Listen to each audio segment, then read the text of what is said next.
দেখো লোপা, এটা কিন্তু তোর খুব বাড়াবাড়ি হয়ে যাচ্ছে। পবিত্র ঈদ উল ফিতর উপলক্ষে বিশেষ নাটক ভালোবাসার সৌরভ।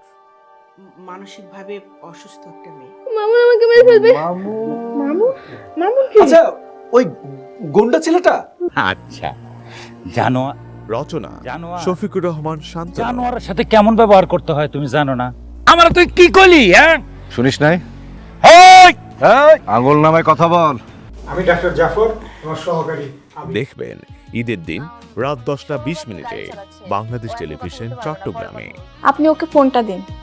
সৌরভ নামের ছেলেটিকেও পজিটিভলি দেখছি। তো এক্ষেত্রে আমরা সৌরভকে এখানে ইনভলভ করতে পারি। এখন তো প্রমাণ হলো আমি নির্দোষ। প্রযোজনা মোহাম্মদ ইয়াদ আহমেদ। দেরি হয়ে যাচ্ছে, গাড়ি দাঁড়িয়ে আছে। আমার হাজবেন্ড, আমরা গতকালকে বিয়ে করেছি।